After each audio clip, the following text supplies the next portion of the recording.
Perlu kami juga sampaikan Bapak Ibu, sebenarnya sudah juga ada di Permenpan 10 tahun 2023, untuk JFAKS ini untuk jenjang ahli utama hanya ada di instansi pusat. Jadi untuk instansi daerah itu maksimal sampai jenjang madya sesuai dengan nanti perhitungan formasi. Ya, seperti yang tadi saya sampaikan bahwa bahwa JF Analis Kerjasama ini sudah diinisiasi dari tahun 2020. Jadi kami sudah sempat berlandaskan Permenpan 13 tahun 2019 tentang JF. Jadi kami masih menyusun butir kegiatan, masih menyusun subunsur dan unsur. Nah, dengan adanya Permenpan 1 2023 ini tidak dipakai lagi sebenarnya Bapak Ibu.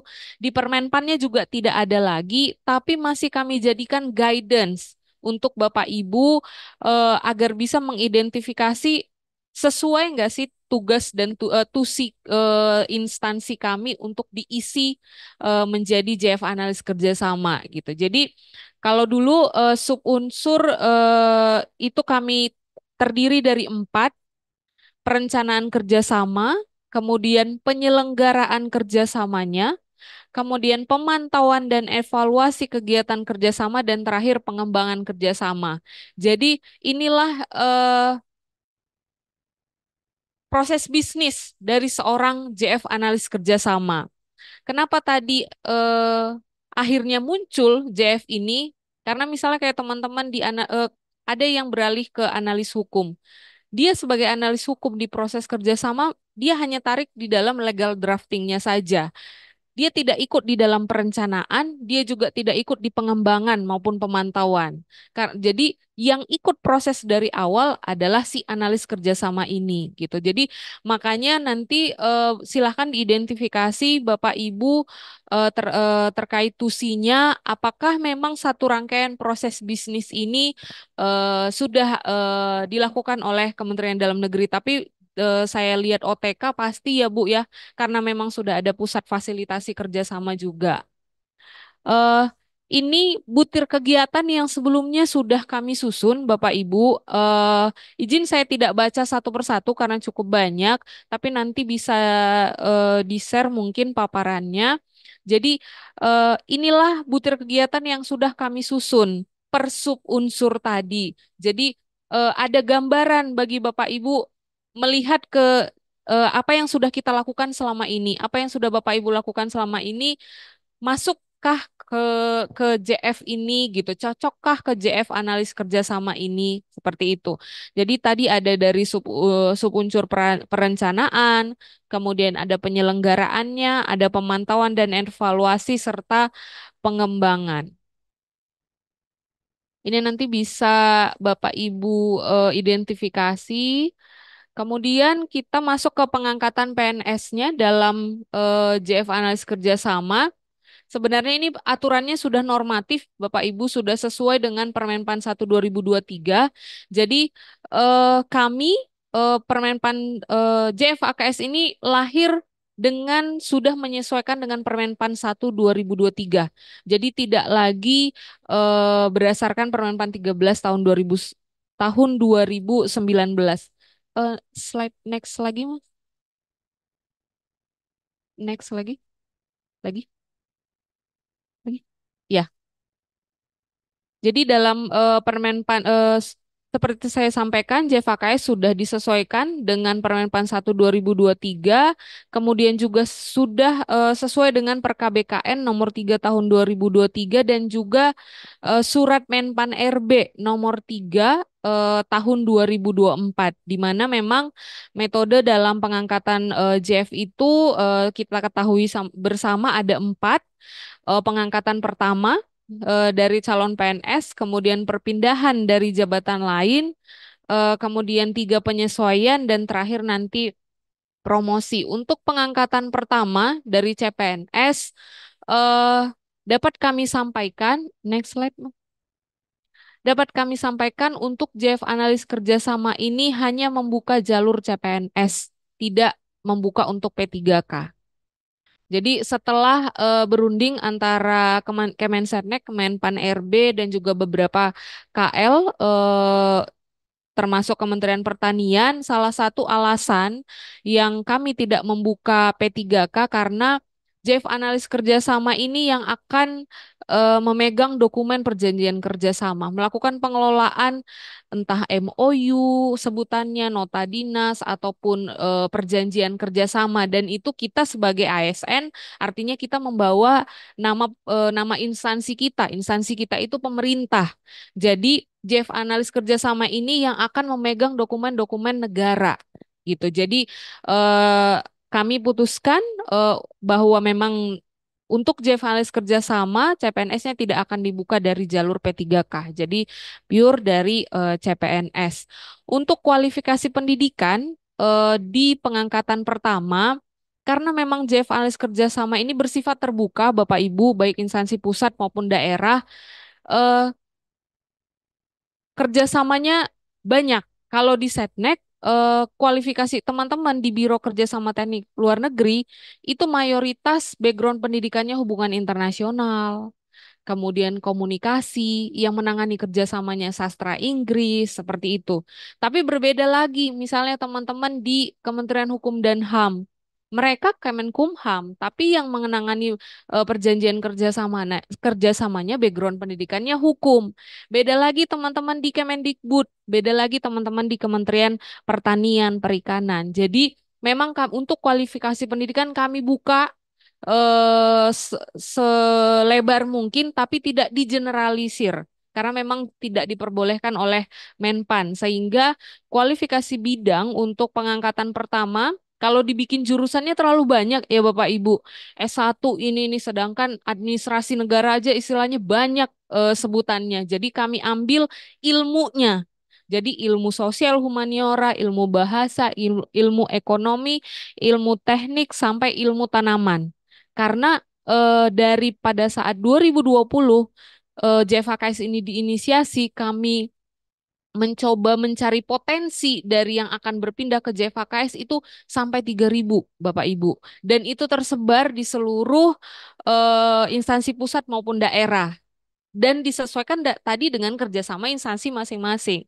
Sehingga kami membuka kualifikasi pendidikan supaya tidak terhalang teman-teman di daerah maupun di instansi pusat seperti itu. Kemudian kalau untuk mencantumkan nomenklatur jabatan itu sudah norma yang pasti Bapak Ibu di Permenpan 1 2023. Nah, untuk perpindahan dari jabatan lain sedikit ada perubahan sebenarnya dari Permenpan 1 dengan adanya surat Menpan RB nomor 3 tahun 2024 di mana kalau di Permenpan 1 teman-teman misalnya yang pelaksana mau berpindah melalui metode perpindahan antar jabatan eh, tidak diperhitungkan pangkat dan golongannya.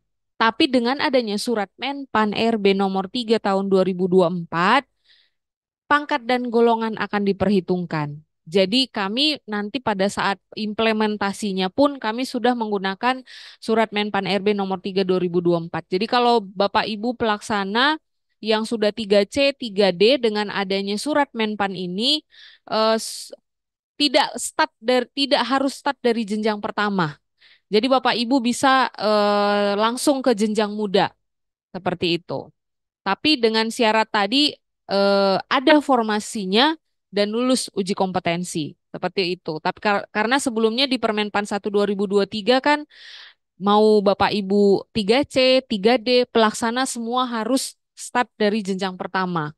Meskipun kualifikasi pendidikan sesuai, meskipun uji kom lulus, meskipun formasi ada. Tapi dengan adanya surat Menpan ini sudah kembali diperhitungkan pangkat dan golongan dan kami akan mengimplementasikannya dalam nanti pelaksanaan perpindahan ke JF Analis Kerjasama. Kemudian metode ketiga itu in passing atau penyesuaian. Nah, dengan adanya JF baru ini kan sebenarnya in passing ya, Bapak Ibu yang paling ditunggu karena JF baru. Jadi memang sesuai aturan di Permenpan 10 tahun 2023 bahwa kami instansi pembina dikasih tenggat waktu sampai 2 tahun sejak diundangkan, yaitu 7 Agustus 2025, kami harus melaksanakan in-passing dan sudah harus diangkat. Jadi memang kami kejar-kejaran waktu, Bapak Ibu. Saat ini kami sedang menyusun Permen Sesnek tentang juklak juknisnya, yang di dalamnya juga mengatur tentang pedoman formasi. Nah, nanti ketika ini ditetapkan, kami akan melakukan sosialisasi. Kemudian sosialisasinya nanti rencana kami di bulan September, kalau memang lancar untuk proses harmonisasi, dan nanti diberikan kesempatan kepada instansi pengguna untuk menghitung formasi dari sosialisasi sampai akhir tahun rencananya. Kemudian nanti in-passing akan kita selenggarakan di awal tahun depan, kalau sesuai timeline kami di awal tahun depan. Dan karena memang in-passing ini bisa dibilang fast track ya, jalur cepat dan jalur kemudahan, kami tidak menyelenggarakan dengan uji kompetensi, tapi hanya portofolio. Jadi Bapak Ibu yang ingin ke jabatan JF Analis Kerjasama, bisa saja mulai sekarang disiapkan portofolionya jika memang apa yang sudah dilaksanakan selama ini sesuai dengan JF Analis Kerjasama ini, silahkan supaya tidak nanti keteteran waktunya. Portofolio yang kami nanti akan laksanakan seperti portofolio pada dasarnya, kami minta untuk membuat seperti riwayat pekerjaan, apa-apa saja yang sudah dilakukan, pekerjaan apa saja yang terkait dengan kerjasama, karena in-passing memang bukan berdasarkan kualifikasi pendidikan, tapi berdasarkan pengalaman pekerjaan. Jadi nanti Bapak Ibu diminta untuk menyusun riwayat pekerjaan mengenai kerjasama sepanjang 2 sampai 3 tahun ke belakang dan disertakan dengan eviden. Jadi itu yang nanti kami akan verifikasi. Evidennya bisa berupa laporan kegiatan, bisa berupa surat tugas, ataupun karena memang kerjasama ending-endingnya selalu berakhir dengan MOU ya, Bapak Ibu, ataupun perjanjian kerjasama seperti itu.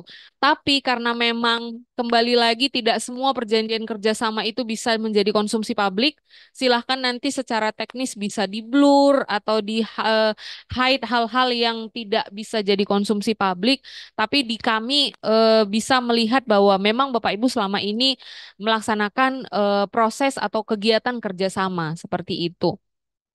Kemudian untuk metode pengangkatan terakhir yaitu promosi, ini juga norma yang sama dari Permen PAN 1 2023, promosi ke dalam ataupun dari JF ataupun kenaikan jenjang.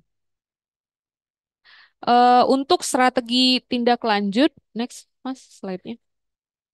Ya, jadi seperti yang tadi saya sampaikan, sebagai instansi pembina, Setnek PR, diberi PR untuk menetapkan kebijakan-kebijakan turunan dari Permenpan 10 tahun 2023, yaitu salah satunya menyiapkan pedoman formasi, kemudian juklak juknis, evaluasi jabatan dan kompetensi. Sebenarnya masih banyak Bapak Ibu tugasnya, tapi yang paling saat ini ditunggu-tunggu empat ini.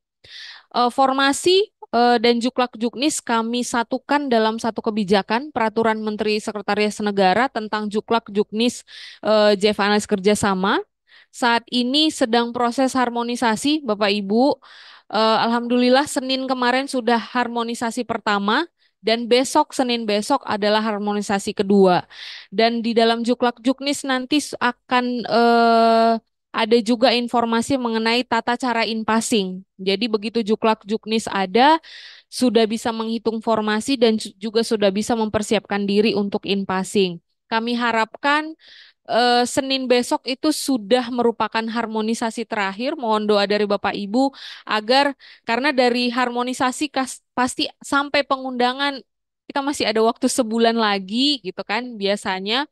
Jadi makanya target kami adalah akhir Agustus bisa diundangkan oleh Kumham, sehingga awal September kami bisa sosialisasi ke instansi pusat maupun daerah terkait juklak-juknis, perhitungan formasi dan tata cara inpassingnya, dan juga kami berikan sejak September, Oktober, November, Desember kurang lebih 4 bulan untuk Bapak Ibu melaksanakan proses penghitungan, kemudian permohonan rekomendasi ke kami, Setnek sebagai instansi pembina, dan juga permohonan penetapan kembali ke Menpan.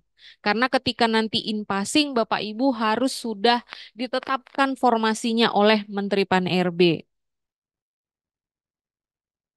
Ini progresnya tadi sudah saya sampaikan bahwa formasi sedang proses harmonisasi. Untuk evaluasi jabatan, kami juga sudah paralel, Bapak Ibu sedang menyusun naskah akademik untuk tunjangan jabatan dan kelas jabatan dari JF Analis Kerjasama. Ini juga salah satu concern dari dari Ibu Deputi kami. Ibu berpesan bahwa jangan sampai nanti teman-teman sudah beralih tidak ada tunjangan jabatannya gitu. Jadi karena di Setnek juga ada yang kejadian teman kami JF yang sudah dilantik sejak sudah 2 tahun 2022 Manggala Informatika sampai sekarang belum dapat tunjak Bu karena memang belum keluar perpresnya. Jadi itu jadi concern dari kami juga. Seandainya pun hal terburuknya Bapak Ibu eh, ketika dilantik karena maksimal dilantik untuk proses inpassing kan Agustus ya. Agustus 2025 seandainya pun pahit-pahitnya tidak terkejar perpresnya kami sudah mengamankan dulu kelas jabatannya gitu. Jadi seandainya pun pahit-pahitnya tidak terkejar, tapi tidak terlalu jauh lah harapan kami seperti itu. Karena nggak enak juga ya Bapak Ibu kita udah beralih ke jabatan itu, tapi awardingnya, rewardnya belum sepenuhnya kita terima. Jadi untuk evaluasi jabatan paralel sekarang sedang dilakukan baik ke Kementerian Pan-RB untuk kelas jabatan maupun ke Kementerian Keuangan untuk tunjangan jabatan. Untuk kompetensi juga sudah kami susun, Bapak Ibu, kamus kompetensi ada 7 yang sudah kami susun, 7 kamus kompetensi.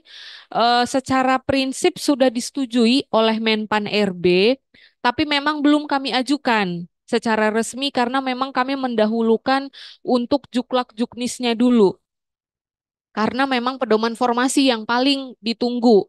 Karena kalau kompetensi kan nanti berarti sinkron dengan uji kompetensi ya Bapak Ibu kalau ada perpindahan antar jabatan seperti itu. Jadi ada 7 yang nantinya pasti ketika uji kom tidak akan jauh-jauh dari 7 unit unit kompetensi yang sudah kami siapkan. Kemudian next satu slide lagi Mas. Ya.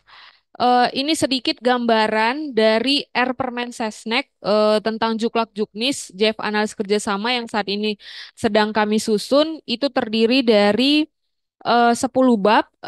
Yang pertama kedudukan, tanggung jawab, klasifikasi rumpun, kategori, jenjang pangkat, golongan, hingga ruang lingkup kegiatan. Kemudian kebutuhan PNS dalam JF Analis Kerjasama. Di situ nanti Bapak Ibu bisa membaca terkait penghitungan formasinya. Penghitungan formasinya. Kemudian yang ketiga itu pengangkatan dalam jabatannya. Ini termasuk tata cara in-passing nanti ada di sini Bapak Ibu. Kemudian pelantikan dan pengambilan sumpah atau janji. Pengelolaan kinerja ini juga sudah disesuaikan dengan Perka BKN nomor 3. Kita tidak lagi berdasarkan angka kredit tapi sudah berdasarkan SKP. Kemudian kenaikan pangkat dan kebutuhan angka kredit. Nah, khusus untuk kenaikan pangkat ini agak sedikit alot. Kalau boleh menjelaskan pada saat harmonisasi pertama dari Menpan RB dan Kumham itu ingin menghapuskan pasal pangkat di Permen Sesnek ini karena ada rancangan bahwa nantinya ASN tidak akan ada pangkat dan golongan lagi. Tapi kami sebagai instansi pembina tetap ingin memasukkan pangkat karena rancangan kita belum tahu kapan ditetapkan ya Bapak Ibu. Jadi untuk jadi guidance bagi kami sebagai instansi pembina, kami minta untuk tetap dihidupkan karena kecuali sudah ditetapkan Undang-Undang ASN yang baru atau revisinya terkait pangkat dan golongan, monggo kami akan manut. Tapi kami sebagai instansi pembina minta tetap dimasukkan aja karena memang masih rancangan dan kita nggak tahu juga kapan selesainya karena ketika ditanya dengan Menpan juga batas waktunya kapan nih berlakunya itu nggak bisa jawab juga. Jadi takut di kami tidak ada guidance. Jadi tetap dihidupkan pangkat dan golongan namun ada pasal karet di mana nanti ketika ada peraturan baru yang misalnya mengakomodir tidak adanya lagi pangkat golongan di ASN, peraturan ini tidak perlu dirubah seperti itu. Kemudian ada bab kompetensi juga, kemudian pemberhentian dari jabatan dan pengangkatan kembali, kemudian ada organisasi profesi dan juga sistem informasi JF analis kerjasama. Untuk sistemnya masih belum, Bapak Ibu, kami karena memang masih baru, kami masih paralel, jadi belum ada kalau seperti Kemenkes kan ada Renbang ya JF di yang dinaungi oleh Kemenkes ada Renbang. Nah, Setnek mungkin akan ke depannya ada tapi saat ini belum. Kemudian next untuk simulasi ini untuk tata cara pengisian formulir formasi kebutuhannya. Sebenarnya belum ketok palu ya Bapak Ibu Permennya, tapi secara metode penghitungan formasinya kami sudah dapat approval dari teman-teman Kementerian Pan-RB.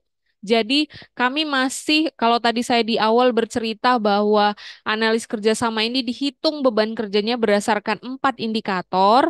Nah, 4 indikator ini yang kami insert ke dalam proses penghitungan formasi. Yang tadi pertama adalah jumlah permohonannya, kemudian ruang lingkupnya baik dalam negeri maupun luar negeri, kemudian tadi ada juga besaran nilai komitmen, kemudian eh, dan ada satu lagi tadi.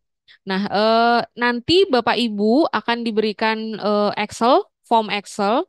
Jadi eh, ada uraian tugas ini uraian tugas merupakan hasil uji beban. Jadi karena kami sudah menginisiasi JFAKS ini pada saat masih Permenpan 13, Bapak Ibu. Jadi kami masih melalui proses uji beban dan uji petik. Beda dengan Permenpan 1, kalau kita mau ngajuin JF baru tidak ada lagi perlu ada uji beban atau uji petik.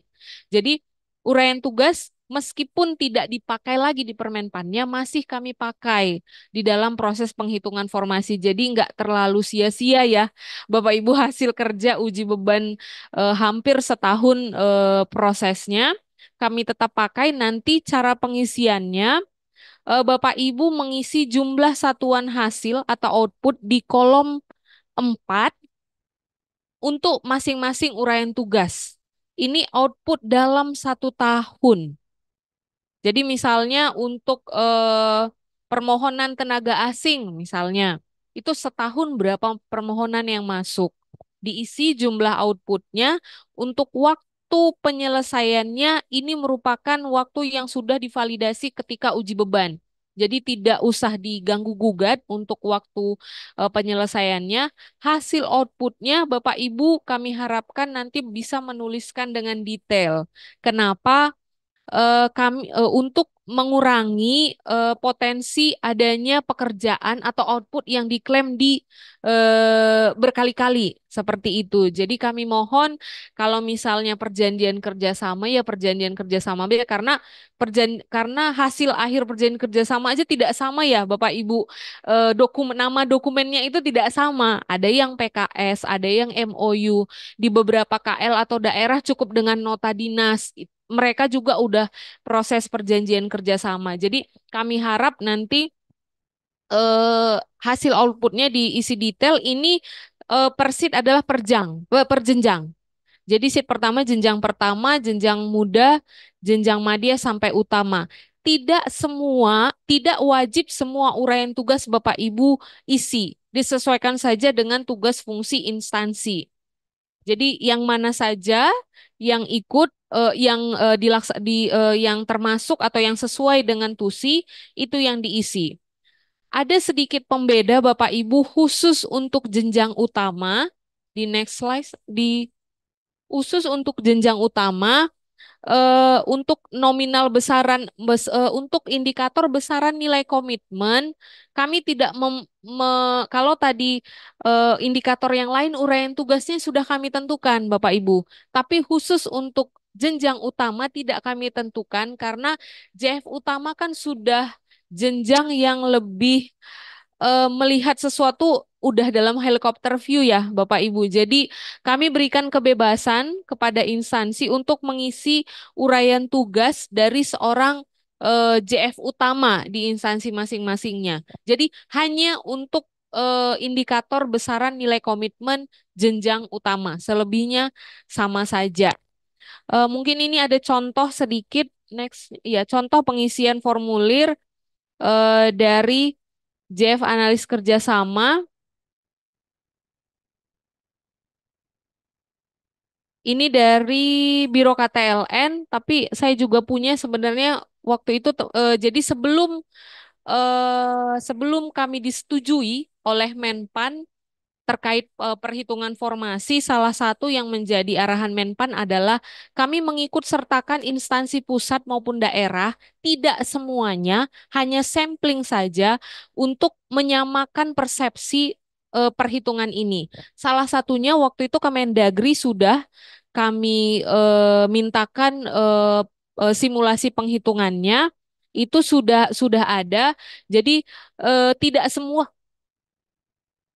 semua memang Bapak Ibu, hanya sekitar 24 instansi pusat dan daerah yang mengikuti simulasi, tapi setidaknya sudah satu frekuensi membaca penghitungan ini antara instansi pembina, setnek dengan instansi pengguna nantinya. Jadi mungkin itu aja Pak yang bisa saya sampaikan terkait JF analis kerjasama. Kurang lebihnya saya mohon maaf, mungkin lebih bisa kita perdalam nanti di diskusi. Saya kembalikan ke Pak Moderator. Terima kasih Pak. Baik, kita upload dulu ke Bu Lita. Kelihatannya di sini teman-teman banyak yang bagian kerjasama ya. Semua ya. Kelihatannya setelah mendengar makin berat nggak sih? Makin berat nggak sih tugasnya, Bu? Harusnya rewardnya juga makin tinggi ya. Bener nggak? Mumpung masih ada usulan-usulan kan gitu. Kalau saya lihat tadi cakupan kegiatannya itu perencanaan, penyelenggaraan, pemanfaatan dan evaluasi, dan pengembangan. Artinya end to end loh, Bu. Ya toh? Kalau saya lihat saya sering mendampingin Pemda, ya kan? KS-nya harus ikut bagian hukum, harus ikut Bapendanya, harus ikut eh, PPI ya. Kenapa? Ya kan? Karena multidisiplin kan. Kalau misalnya tugas ibu dimasukkan perencanaan lagi, contoh lah misalnya revitalisasi pasar, ya toh, ibu jurusannya lingkungan hidup atau misalnya jurusannya apa STPDN, gitu. Saya hanya mau lihat kenyataannya saja. Kalau dimasukkan perencanaan, ya apa ibu juga bisa membuat perencanaan atau mengawasin perencanaan secara teknis gitu loh. Iya kan? Nah, mungkin nanti kita banyak diskusi di sini bagaimana bisa apa diaplikasikan gitu di lapangan. Karena bagian KS ini kan menjadi multidisiplin ilmu kan gitu. Iya toh? Karena penyelenggaraan dan pengawasan. Pengalaman saya di lapangan, ya toh, KS-nya kalau ikut pengawasan berarti progres pembangunan revitalisasi berlapor ke dia kan gitu loh. Apakah kira-kira begitu? Coba silakan ibu-ibu. Kita buka pertanyaan karena ini sangat menarik ya. Kita buka dari kiri dulu satu orang, dari tengah satu orang, dari kanan satu orang. Silakan.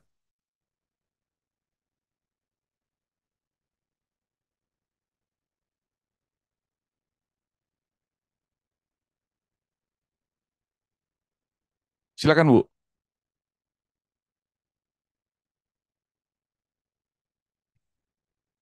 Tolong Mas mic-nya Mas. Izin Pak Moderator, izin Ibu Lita. eh Tadi kan saya dengar itu di awal Agustus mau ada apa itu namanya impasing ya. impasing, kemudian Itu tenggat pelantikan. terakhir, Bu. Itu tengah terakhir Tenggat ya. terakhir. Oke, jadi kalau yang dengan portofolio tadi, itu kan bisa segera ya Ya, seharusnya. Tetapi kan untuk menduduki jabatan tersebut harus ada kotaknya ya. iya, Berarti benar. kita masih menunggu hasil harmonisasi dari Iya. eh, pe- penetapan formasi ya.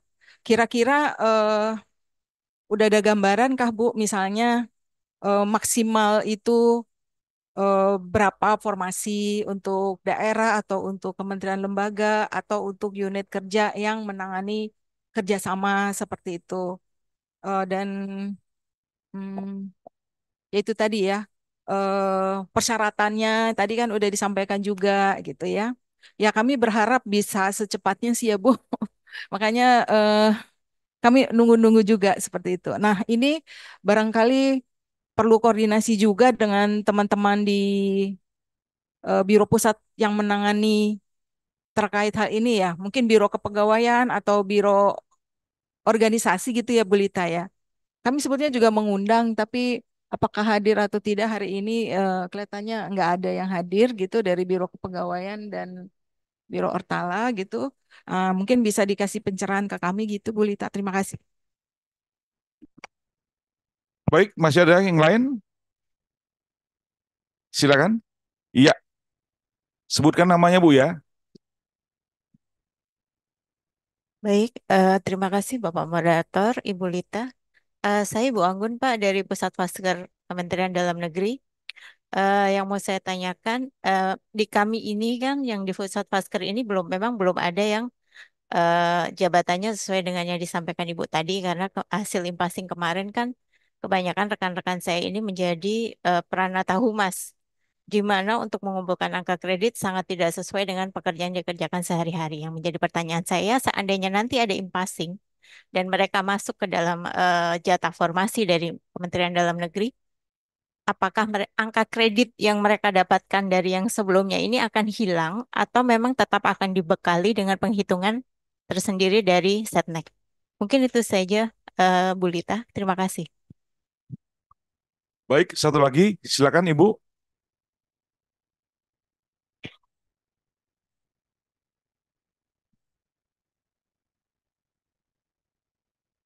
Baik, saya Widi dari Kementerian Ketenagakerjaan. Eh, Sebelumnya saya memberi menginformasikan kalau di Kementerian Ketenagakerjaan tuh Bu belum ada analis kerjasama dan kebetulan teman-teman yang mengerjakan kerjasama itu analis kebijakan. Nah, boleh nggak kami diinformasikan berapa formasi yang ada di Kementerian Ketenagakerjaan, terus prosesnya gimana kalau kita mau mengajukan formasi tersebut dan eh, soalnya masih banyak teman-teman yang menangani kerjasama itu masih jabatannya pelaksana. Itu prosesnya gimana? Mohon informasinya seperti apa? Baik, kita serahkan dulu kepada Ibu Lita untuk menjawab tiga pertanyaan. Silakan Bu. Ya, terima kasih Pak. Yang pertama tadi dari Ibu Maria, apakah ada sebenarnya ini sama-sama terkait berapa formasi ya? Tadi juga dari Bu Widi, formasi belum ada sama sekali Bapak Ibu. Dan JF Analis Kerjasama ini belum ada satupun ASN yang jadi JF Analis Kerjasama. Karena memang belum boleh diangkat menjadi JF sebelum adanya pedoman penghitungan formasi. Karena itu kami benar-benar kejar-kejaran waktu eh, di Setnek untuk mempercepat untuk percepatan terbitnya Permen Sesnek Juklak Juknis ini. Karena di dalam Juklak Juknis inilah ada penghitungan pedoman formasi. Jadi memang kalau ditanya baik maksimal di satu unit kerja ataupun maksimal formasi di eselon 1 belum ada, itu semua nanti kembali kepada penghitungan formasi Bapak Ibu. Dan tidak bisa kami samaratakan setiap unit kerja maksimal JF pertama sekian, maksimal JF muda sekian nggak bisa. Karena kebutuhan kerjasama dari instansi beda-beda. Di Kemendagri mungkin lebih banyak dibanding teman-teman di Kominfo misalnya. Karena kalau Kominfo kemarin bercerita mereka lebih kepada teman-teman yang di RRI dan TVRI yang banyak untuk kerjasamanya seperti itu. Jadi kalau ditanya maksimal berapa sih ideal ya untuk satu unit kerja, tidak ada kata maksimal. Kembali lagi itu ideal atau tidak nanti melihat dari perhitungan formasinya. Jadi yang kami harapkan nanti benar kata Bu Maria, yang bergerak nanti pasti bukan Bapak Ibu yang substansi kerjasama, tapi adalah bidang organisasi ataupun kepegawaiannya di dalam penghitungannya. Tapi bisa saja sama-sama menghitung, sama-sama berkontribusi di dalam penghitungannya. Jangan sampai nanti kurang ataupun lebih. Karena kalau nanti lebih, karirnya juga akan kesulitan. Kalau misalnya kelebihan formasi, kekurangan formasi, ada efeknya juga, Bapak Ibu, ditekan nama atasan karena output diminta sebanyak-banyaknya, tapi tenaga kerja tidak memadai seperti itu. Jadi eh, setelah nanti Permen Sesnek ini ditetapkan, eh, kalau timeline kami, Bapak Ibu, sesuai timeline kami itu paling lama kami harapkan sebenarnya akhir Agustus ini sudah di BN oleh Kumham. Supaya apa? September kami sudah bisa sosialisasi ke Bapak Ibu semua. Sosialisasi gimana penghitungan formasinya. Sekarang juga kami beberapa sharing juga gimana menghitung formasinya. Tapi lebih eh, enaknya nanti ya pada saat sudah juklak juknisnya itu ditetapkan gitu. Jadi untuk formasi baik di pusat fasilitasi kerjasama Kemendagri ataupun di Kemenaker tidak ada formasi, belum ada formasi apa-apa karena di Setnek pun sendiri teman-teman Biro Kerjasama Teknik Luar Negeri masih pakai baju analis kebijakan gitu. Jadi dengan adanya Permenpan 1 2023 kan memang JF agak bukan berdasarkan angka kredit lagi ya, bukan berdasarkan butir kegiatan, sudah berdasarkan SKP. Jadi JF diminta jadi kayak lebih fleksibel, bisa mengerjakan sesuai dari turunan ataupun cascading dari tugas dari eselon 2. Tapi ketika kita tidak duduk sesuai dengan kompetensi JF kita akan kesulitan ketika pengembangan karir, Bapak Ibu. Ketika nanti mau uji kom, kayak tadi dari Mbak Anggun ya, teman-teman Pranata Humas pasti uji komnya tentang Pranata Humas. Nggak mungkin uji komnya tentang kerjasama.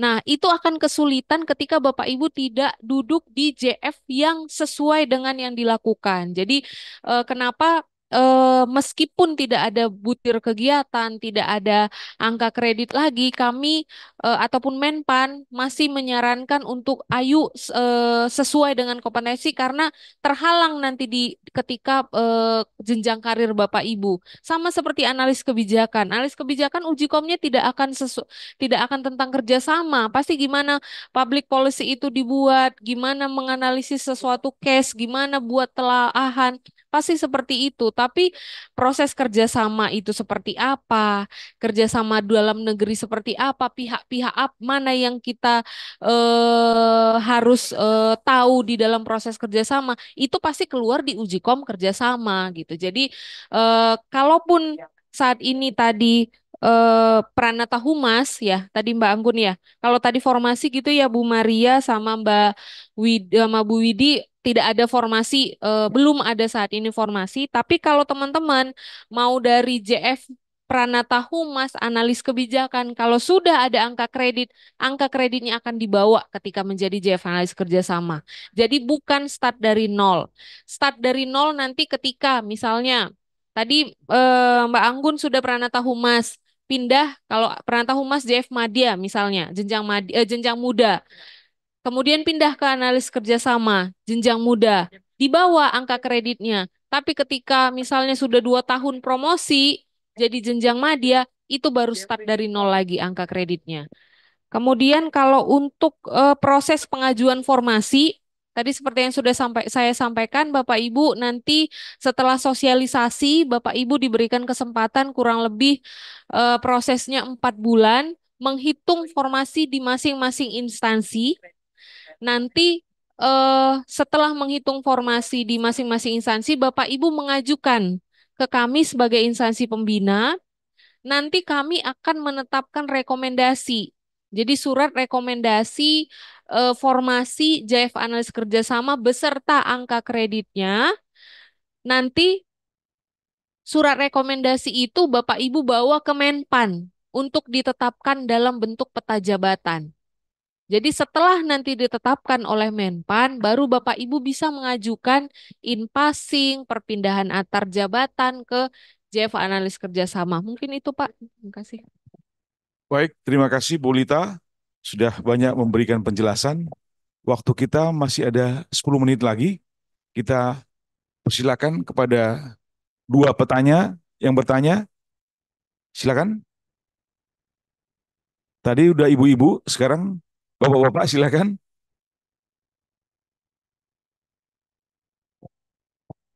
Ya, Pak Taufik satu. Satu lagi siapa? Oh, Pak. Oh ya, oke, silakan Pak Taufik.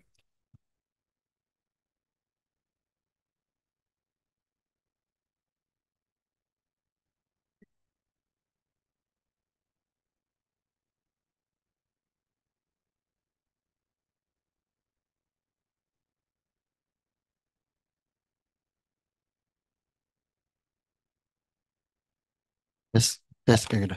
Oke, baik, terima kasih Bapak Moderator, Ibu narasumber yang kami hormati, Bapak Ibu sekalian. Perkenalkan Taufik dari Pusat Paskir juga, Pak. Cuma memang karena berkaitan betul dengan nanti tugas ke depannya, makanya kami tergelitik untuk bertanya juga, Ibu. Jadi tadi meneruskan sih tadi pertanyaan Ibu Anggun sama-sama dari Pusat Paskir, karena kebetulan memang kami yang di Kementerian Dalam Negeri ini dipukul rata menjadi peranata humas kemarin Ibu. Di beberapa tempat ada yang jadi analis kebijakan dan lain sebagainya. Kenapa kami merasa agak ini Bu pada saat penyetaraan ya Ibu ya. Pada saat penyetaraan yang kebijakan penyetaraan dari eselon 4 atau eselon 3 ke Jafung. Karena kalau peranata humas itu ini kami mungkin sedikit curhat juga. Kelas jabatan ahli mudanya itu masih kelas jabatan 9. Kemudian pada saat penyetaraan di akhir 2020 itu tunjangan jabatannya itu masih di kisaran 450. Kemudian sekarang sudah ada perpres yang baru untuk Japung Pranata Humas, tunjangan jabatan sudah naik. Cuma sekarang kendalanya kelas jabatan masih di 9. Nah, ketika mau kita ajukan ini sama orang biro keuangan disuruh milih. Karena kan waktu saat penyetaraan kami tetap mendapatkan grade 10 karena tidak boleh mengurangi penghasilan sebelumnya. Pada saat ini mau dinaikkan tunjangan jabatannya juga menyesuaikan perpres yang baru, sama Biro Keuangan disuruh pilih nih, milih tunjangan jabatan yang naik atau grade kelas jabatan yang turun. Jadi disuruh milih salah satu. Setelah dihitung-hitung kayaknya tetap saja ya ini. Angka-angka totalnya itu tetap seperti sekarang. Nah itu kalau tetap di Pranata Humas. Makanya ketika analis JF kerjasama ini muncul, kami termasuk ya yang istilahnya cukup berharap banyak karena setelah penyesuaian nanti ya minimal setara lah dengan teman-teman yang di ahli muda analis kebijakan kami tahu angkanya berapa gitu kan kurang lebih seperti berapa perencana dan lain sebagainya itu salah satu hal. Nah tadi belum dijawab secara ini sih Bu kalau penyesuaian itu tadi sudah di sekilas bahwa angka kredit tetap berarti kalau misalnya dari muda tetap di level muda Ibu ya. Oke, itu satu. Tapi yang untuk kelas jabatan dan juga ya mungkin meskipun belum tapi kisi-kisinya Ibu. Kisi-kisinya ini kisi-kisi misalnya di level muda lah. Di level muda apakah sama misalnya ya dengan apa gitu biar ada kami ini motivasinya juga ya, motivasi dan lain sebagainya untuk ini untuk berpindah. Kemudian yang kedua benar tadi Bu bahwa dengan Permenpan 1 kemarin banyak dari kita yang berpikiran ya buat apa ada Japung ya. Semuanya apa perintah pimpinan jatuhnya. SKP yang menjadi dasar. Tapi ternyata baru baru ketahuan, oh ternyata pada saat pengembangan karirnya nanti bisa menjadi masalah. Nah ini terima kasih atas apa ya membuat kita oh ya berarti tetap harus kita fokus dengan apa yang kita kerjakan biar pada saat pengembangan karir itu tidak menyusahkan karena sekarang perintah humas kalau ditanyakan tentang tata cara MC dan lain sebagainya kami pun juga pasti tidak tahu ya. Jadi ini menjadi ini juga kami berharap teman-teman di Setnek memang karena kami juga istilahnya meskipun masih Bu tapi sudah tergabung di grupnya itu dari 2020 itu masih di Biro KTLN pada saat itu yang pertama kali Yang eh, JF Intercam ya Pak. Intercam itu aja Intercam itu dari pertama ini dibentuk. Jadi berharap secepatnya, berharap besar secepatnya. Kami paham memang sangat sulit ya diskusi dan segalanya, sehingga memang 4 tahun kurang lebih kita masih menunggu aturan turunannya. Jadi eh, yang terakhir mungkin itu mohon percepatannya, karena kalau kami sendiri ya, yang Kemendagri sendiri itu merasa tidak perlakuan yang tidak sama dengan JF yang lain yang korban penyetaraan pada saat 2020 kemarin. Mungkin itu Bu Lita, terima kasih. Baik, silakan Pak. Tolong mic-nya Pak.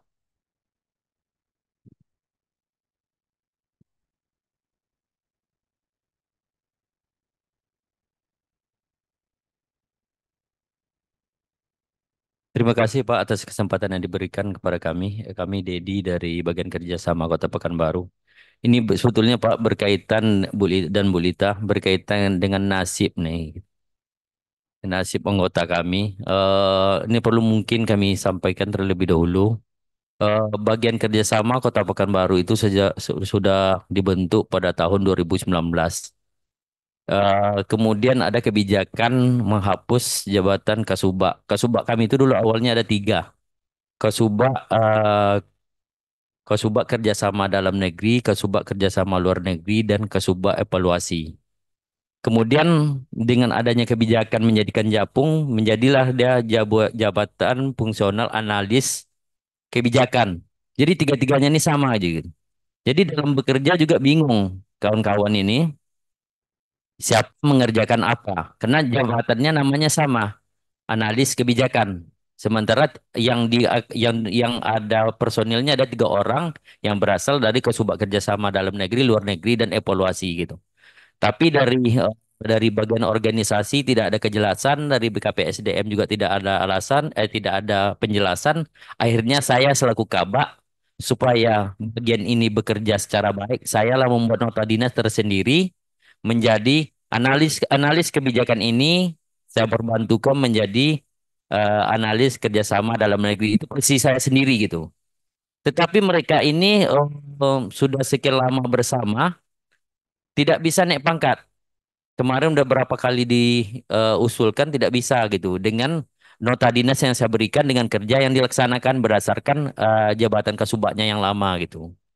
Sekarang mereka memang menjadi tanda tanya, apalagi mohon maaf ini dari alumni STPDN, mereka memang perlu berkarir gitu.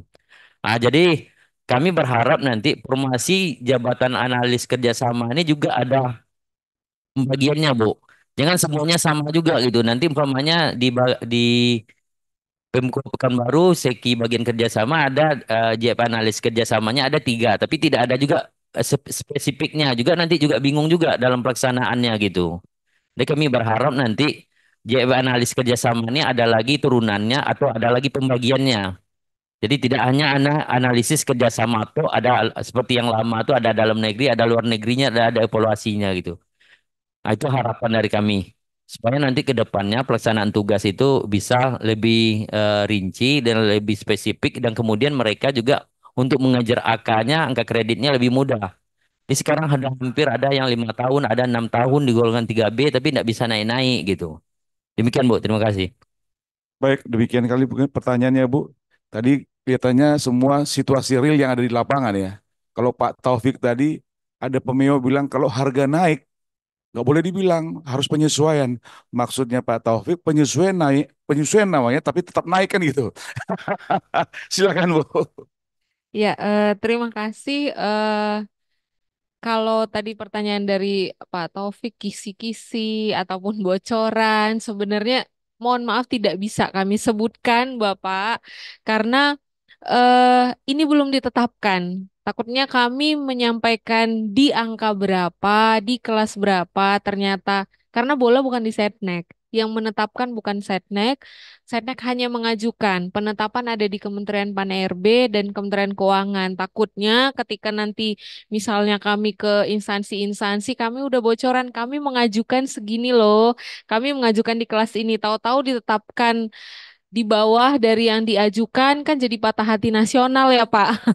Jangan sampai seperti itu. Tapi bisa saya sampaikan pesan dari Bu Deputi adalah ajukan dari yang tertinggi. gitu. Itu yang bisa saya sampaikan hanya sebatas itu.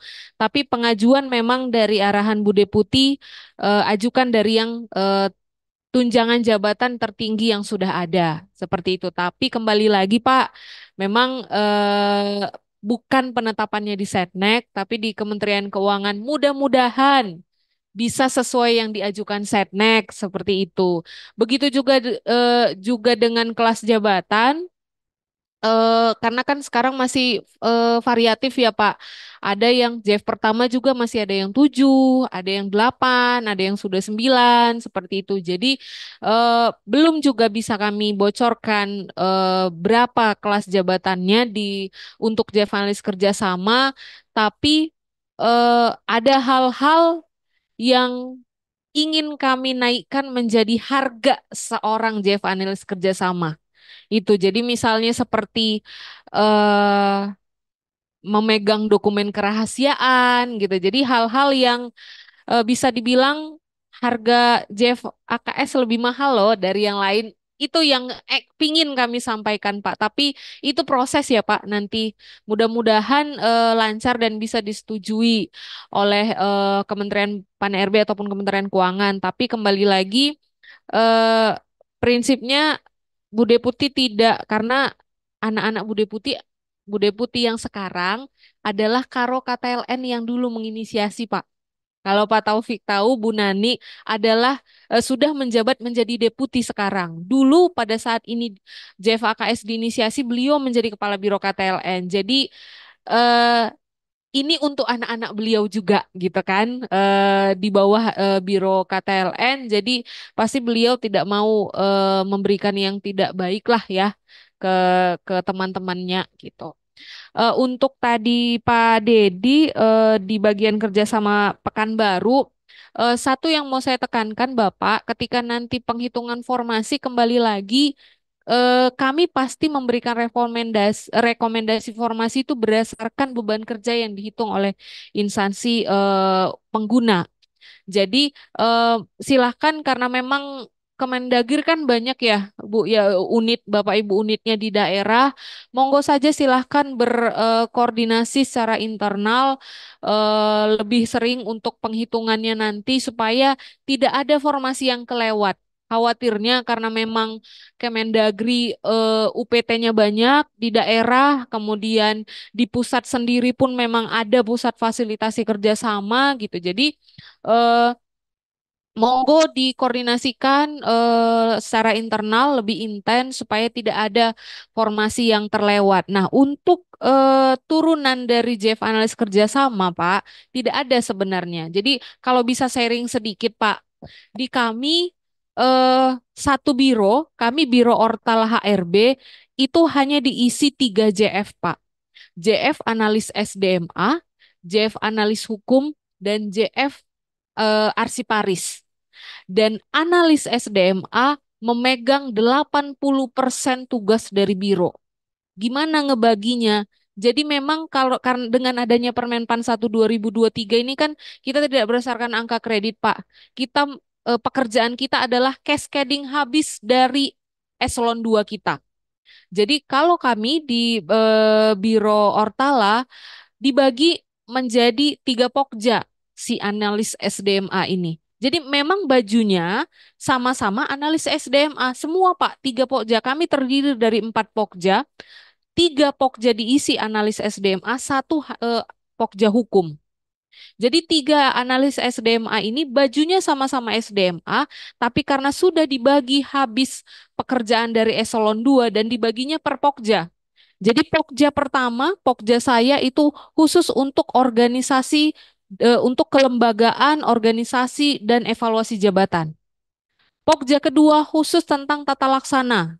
Pokja ketiga baru reformasi birokrasi. Sehingga tusi dari Pak Karo kami eselon 2 dibagi habis. Jadi meskipun baju yang saya pakai dan teman-teman Pokja lain sama, Jeff Analis kerja sama, tapi karena memang ada kejelasan pembagian tugas dari eselon 2, jadi tidak bingung lagi mau mengerjakan apa, Pak. Jadi mungkin bisa seperti itu, Pak, sedikit sharing aja. Karena kalau untuk diturunkan lagi, JF itu jadi apa? itu kan karakteristik Kasubag ya Pak, kayak kepala subbagian kan, subbagian kerjasama, tapi misalnya bagian kerjasama, tapi kerjasama dalam negeri, kerjasama luar negeri. Nah, kalau untuk JF karakteristiknya memang tidak seperti itu, dan dengan adanya Permenpan 1 ini memang kita sudah tidak berdasarkan angka kredit lagi, tidak berdasarkan butir kegiatan lagi, tapi berdasarkan tugas bagi habis dari tugas si eselon 2. Jadi mungkin itu Pak Itu harus sedikit eselon value. 2 yang bagi, Bu. Tidak Pak, Eselon 3 boleh? bisa eselon 3. Bisa eselon 3 karena memang UPT kan Pak. Di daerah kan tidak start dari eselon 2. Kalau bercontoh di kami seperti itu. Nah, madya kami pun eselon 3 kami pun sama ada di bawah dia tiga tiga Itu tiga bisa dijadikan untuk dasar untuk teriakan, Bu, angka kredit. kan sekarang angka kredit berdasarkan SKP Pak. Oh ya. Iya, SKP tidak lagi kita mengumpulkan dupak yang kemudian kita sibuk mencari eviden, bikin angka kredit, tidak lagi. Jadi SKP kita sudah berdasarkan sorry, angka kredit kita adalah konversi, ya, konversi dari SKP. Kalau kita SKP kita baik, kalau saya jenjang Itu sejak pertama kapan, Bu? Karena Permenpan 1 2023 Bapak, berarti sejak 2023. oh, sejak 2003 ya. Iya, sejak 2023. Jadi karena sudah berdasarkan SKP, jadi kalau misalnya angka kredit nilai SKP-nya bernilai baik, diberikan angka kredit 100% dari maksimal. Jadi misalnya kayak saya jenjang pertama kan 12,5. Jadi kalau saya SKP-nya baik, saya 1 tahun itu dapat angka kredit 12,5. Tapi kalau saya sangat baik, saya bisa sampai 150%. Berarti 150% dari 12,5. Seperti itu Pak perhitungannya. Kemudian, Bu, berkaitan dengan golongan tadi, Bu. P3K ini kan grade ya diberikan, Bu, kalau tidak salah, Bu ya. Mm-mm. Sementara kita kan masih golongan gitu. Bisa enggak kira-kira nanti ke depannya, Bu, yang P3K ini bisa memimpin yang golongan ini? Karena ya isu di lapangan bisa seperti itu gitu. Karena apalagi sekarang tidak kejelasan, sedang kita aja golongannya jelas. Saya udah golongan 4B nih, Bu. Sejak tahun 2012 golongan 4B. Saya sering dipimpin oleh 3E, kemudian 4A gitu. Itu yang sudah jelas saja bisa seperti itu. Apalagi nanti yang jangan-jangan nanti P3K ini juga bisa memimpin kita yang sudah punya ini. Nah, gimana kira-kira, Bu? Iya, itu memang sangat bisa Pak. Itulah bisa dibilang era reformasi ASN zaman sekarang gitu Pak. Nah, makanya ada isu rancangan bahwa golongan pangkat dan golongan itu akan dihapuskan gitu. Nah, jadi seorang ASN itu benar-benar kalau kita udah kayak kalau melihat ya Pak, melihat eh future ASN gitu kan kalau katanya ya, future government itu kita pengen dibuat beralih ke seperti swasta. Jadi gimana kalau swasta kan semuanya berdasarkan kompetensi, semuanya berdasarkan kinerja. Jadi kalau yang sering saya rapat dengan Menpan ada mimpi seperti itulah di era ASN zaman zaman sekarang gitu Pak. Jadi kalau P3K memungkinkan saja. Di kami pun banyak pelaksana yang sudah 4A dipimpin oleh 3C karena si jenjang mudanya dia sudah muda meskipun pangkat golongannya 3C, sedangkan pelaksana masih ada yang 4A seperti itu Pak. Jadi hal-hal seperti itu bisa lumrah di era reformasi ASN yang zaman sekarang ini Pak. Gitu. Jadi makanya tadi kenapa meskipun kita JF sudah bukan berdasarkan butir kegiatan ataupun angka kredit, kita tetap diharapkan menduduki sesuai JF kita. Karena nanti ketika pengembangan karir itu sangat berpengaruh, Pak. Ketika uji kom gitu, teman-teman nanti tadi yang disampaikan Mas Taufik, pasti Pranata Humas nggak akan ada ditanya uji komnya, bagaimana kerjasama atau bagaimana perjanjian dua negara, bagaimana perjanjian bilateral yang tepat dilakukan, nggak akan ada. ditanya undang-undang kerjasama, kemudian peraturan-peraturan kerjasama tidak akan ada itu keluar di uji kompranata humas. Jadi makanya diharapkan sekarang, meskipun sekarang sudah lebih fleksibel, istilahnya kan gitu ya Pak ya, JF ini lebih fleksibel. Yang penting apa kata pimpinan, tugas pimpinan siap laksanakan gitu kan. Tapi kita harus memikirkan juga dari sisi karir kita ke depannya. Kalau kita oke-oke aja sih sebenarnya Pranata Humas apa dalam mengerjakan kerjasama toh tetap digaji, toh nggak bikin dupak lagi. Yang stres kan kemarin kita bikinin dupak ya Bapak Ibu. Toh nggak bikin dupak lagi, ya udah saya di JF Pranata Humas aja lah daripada males nyusun-nyusun portofolio lagi untuk JF analis kerjasama. Pilihan Bapak Ibu. Tapi ketika nanti Bapak Ibu mau uji kom naik jenjang, nggak akan ditanya yang Bapak Ibu lakukan, tapi yang ditanya mengenai jabatan yang Bapak Ibu emban. Mungkin itu, Pak. Terima kasih. Baik, terang dan jelas Pak ya. Kita kasih aplaus dulu buat Bu Rita, Bu Lita. Terima kasih banyak kepada Kepala Biro Organisasi Tata Laksana Hukum dan Reformasi Birokrasi, Deputi Bidang Administrasi Aparatur, yang mana diwakili oleh Bu Lita Ginting. Sudah banyak menjelaskan tadi bagaimana tentang rancangan subunsur dan butir kegiatan, bagaimana cakupan kegiatan dari mulai perencanaan, penyelenggaraan, pemantauan, evaluasi, dan pengembangan, dan hal-hal lain yang tadi dijelaskan oleh Bu Lita tentang pengangkatan PNS, pengangkatan pertama, perpindahan dari jabatan lain, penyesuaian atau in-passing, dan promosi. Itu kira-kira materi yang sudah kita dengarkan, dan tadi tanya jawab itu memperdalam, mudah-mudahan pemahaman kita tentang apa yang diberikan oleh Bu Lita makin kuat, dan eh, hal itu yang menjadi pedoman kita nanti selanjutnya. Itu yang mungkin yang kita sampaikan, karena jamnya sudah jam 13 lebih sedikit, kita istirahat untuk coffee break ya. Sebelumnya sekali lagi kita kasih aplaus untuk Bu Lita. Kami persilakan, kami serahkan kepada panitia.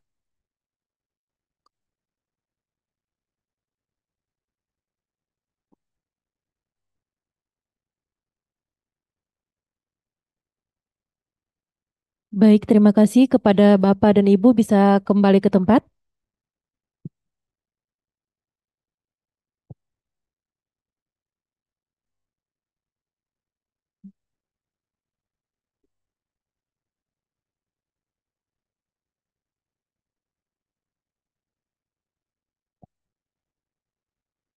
Bapak Ibu yang kami hormati, selanjutnya kesimpulan dan penutupan kegiatan yang akan disampaikan oleh Kepala Bidang Kerjasama Dalam Negeri Pusat Fasilitasi Kerjasama kepada Ibu Maria Rizeria Nosianti SHMAP dengan hormat disilakan.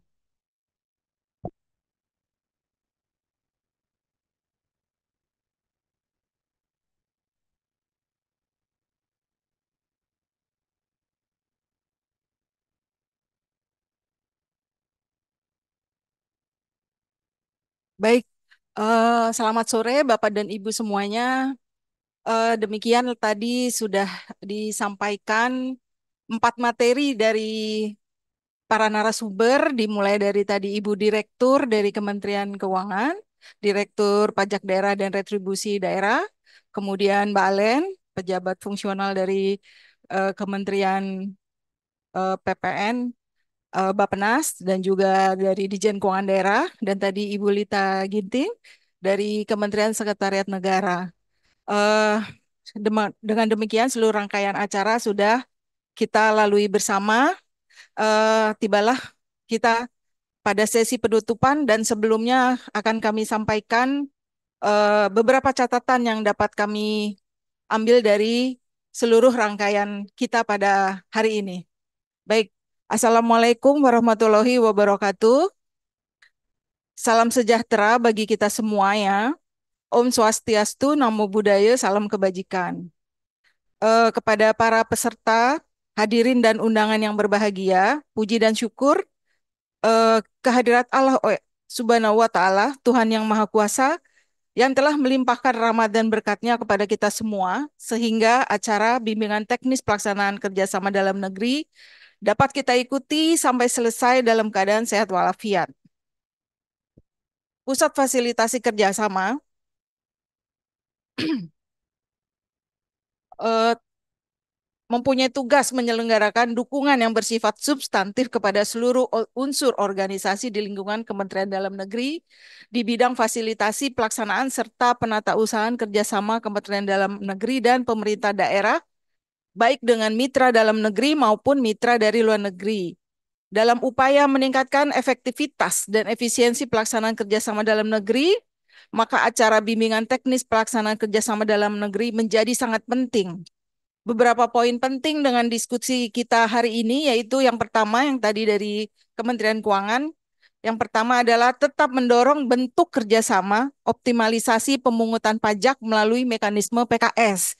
Jadi bukan bentuk sinergi atau nota kesepakatan, seperti itu. Karena mengatur hak dan kewajiban mengingat isi data atau dokumen banyak yang bersifat rahasia. Yang kedua yaitu dasar hukum Undang-Undang Nomor 6 Tahun 1983 tentang kebijakan umum perpajakan terakhir diubah dengan Undang-Undang Nomor 7 Tahun 2021 tentang harmonisasi peraturan perpajakan dan diturunkan menjadi PP 35 Tahun 2023. Kemudian yang ketiga, PKS juga berfokus pada pendampingan di Bapenda daerah, khususnya peningkatan kapasitas pemerintah. Kemudian 4, opsen pajak kendaraan bermotor per Januari akan ke kabupaten kota. Sebelumnya kabupaten kota hanya menunggu bagi hasil. Sehingga hal ini memerlukan sinergi antara provinsi dan kabupaten kota di bidang pendataan bersama. Kemudian penagihan bersama dan rekonsiliasi penerimaan ke depannya. Yang kelima, retribusi pemanfaatan aset daerah, termasuk pungutan atas aset daerah, tarifnya ditetapkan melalui perda. Setiap pungutan daerah harus ada dasarnya baik berupa perda atau perkada. Kemudian dari sesi yang disampaikan oleh Ditjen Keuangan Daerah Kementerian Dalam Negeri, yang pertama, sebelum melaksanakan kerjasama untuk memperhatikan objek kerjasamanya. Bila objeknya urusan, maka menggunakan PP nomor 28 tahun 2018. Tetapi bila dalam pelaksanaannya menggunakan aset Pemda, maka menggunakan Permendagri 19 tahun 2006, JO Permendagri 7 tahun 2024. Yang kedua, Permendagri nomor 7 tahun 2024 mengakomodir kebutuhan Pemda dan aturan di atasnya seperti PP 35 tahun 2023 tersebut. Kemudian yang ketiga, tujuan utama barang milik daerah yaitu untuk mendukung penyelenggaraan TUSI, tugas dan fungsi daerah. Dalam hal aset tidak digunakan, maka aset dimaksud dapat dimanfaatkan oleh pihak lainnya. Jadi aset yang belum dimanfaatkan bisa dimanfaatkan kepada pihak lain. Yang keempat, pemilihan mitra pemanfaatan harus melalui mekanisme tender, kecuali kerjasama pemanfaatan ya, untuk barang milik daerah bersifat khusus. Kemudian yang kelima, sewa badan milik daerah di bawah 1 tahun, itu tetap menjadi objek retribusi daerah. Tetapi bila di atas 1 tahun, menjadi sewa sesuai yang diatur dalam Permendagri 19 tahun 2016, JO Permendagri 7 tahun 2024. Dengan penghitungan menggunakan appraisal atau penilaian dari tim penilai yang ditunjuk. Yang keenam, ruang di atas permukaan tanah di Permendagri 7 nomor 7 tahun 2024 diatur dapat disewakan. Contohnya adalah kabel PLN yang membentang di atas tanah Pemda. Kemudian yang ketujuh, jangka waktu pinjam pakai juga berubah. Dari sebelumnya 5 tahun dan dapat diperpanjang 1 kali menjadi 5 tahun, menjadi 5 tahun dan dapat diperpanjang tanpa batas waktu. Jadi tidak ditentukan 1 kali. Kemudian dari Kementerian Bappenas tadi, Kementerian PPN Bappenas, yang pertama, bonus demografi, globalisasi, dan urbanisasi menjadi tren yang mendorong kerjasama, baik level daerah, nasional maupun internasional. Kemudian pembagian peran sekaligus pembagian sumber daya penting untuk diperhatikan para pelaku kerjasama. Komitmen kepala daerah atau political will sangat penting. Banyak kerjasama yang terkendala karena terkendala biaya yang disebabkan tidak adanya komitmen dari kepala daerah. Yang keempat, dari segi bisnis proses masih diperlukan adanya koordinator untuk kerjasama yang sifatnya multi-aktor sehingga kerjasama tetap dapat berjalan. Yang kelima, kerjasama masuk dalam arah kebijakan RPJP 2025-2045, yaitu di bidang penataan otonomi daerah poin, di bidang penataan daerah. Poinnya yaitu penguatan kebijakan kerjasama antar daerah dan kolaborasi multi aktor. Jadi dia sudah menjadi prioritas nasional terkait dengan kerjasama. Yang keenam, perencanaan kerjasama harus yaitu THIS ya, tematik, holistik, integratif, dan spasial. Yang ketujuh, kerjasama daerah diharapkan menjadi salah satu tool dalam hal sinergi fiskal nasional.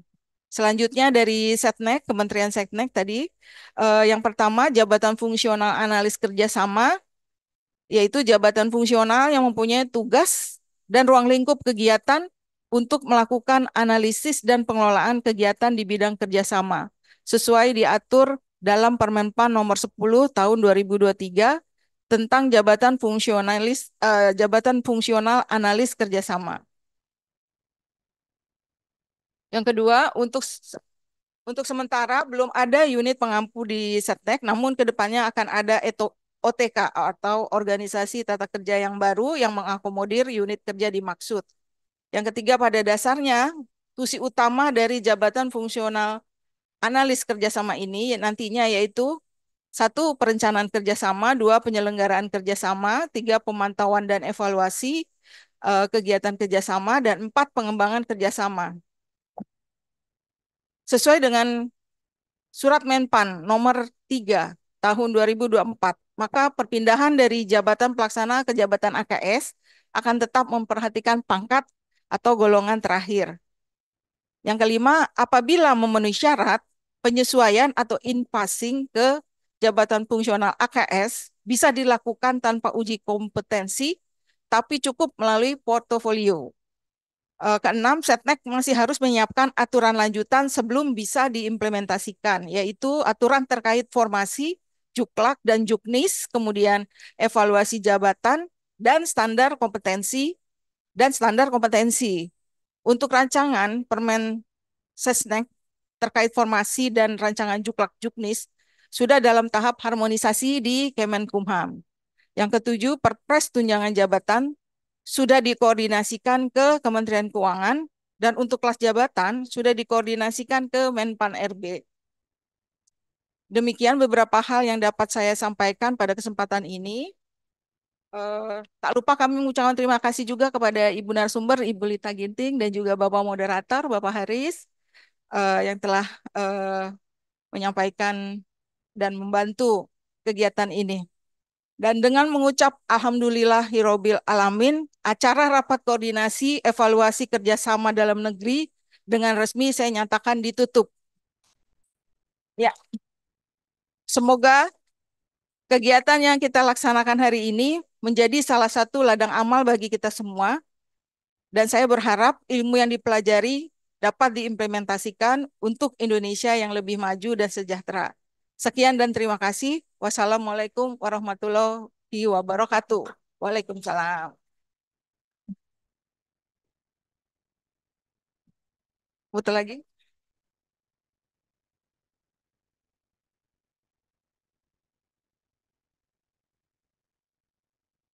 Baik, Bapak Ibu, untuk sebelum penutup kegiatan bisa berdiri untuk foto bersama sekali lagi.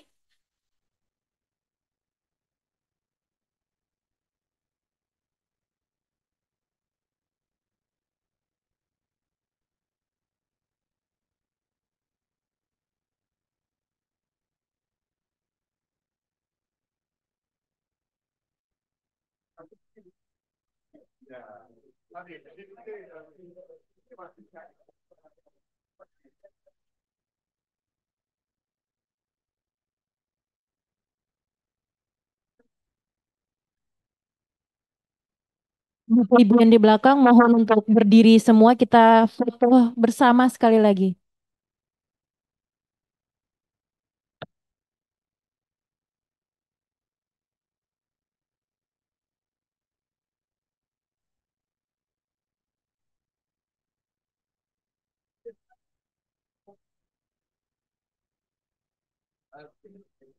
Baik, akan dipandu 1, 2, 3. Sekali lagi 1, 2, 3.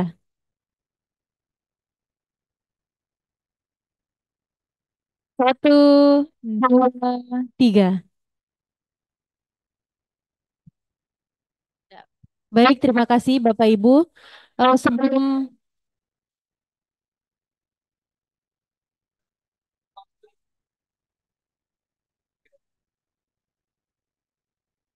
Bapak Ibu sebelum meninggalkan ruangan bisa menikmati hidangan sore, snack yang disediakan. Kakak Nisa, Ya, Fandi. kepada Kakak Khairunisa Sahadi.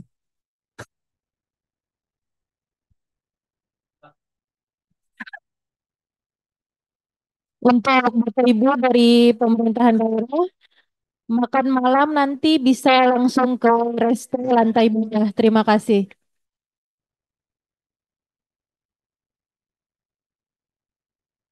Oh ya Bapak Ibu, kalau yang mau scan materi paparan pada kegiatan hari ini bisa langsung scan di layar.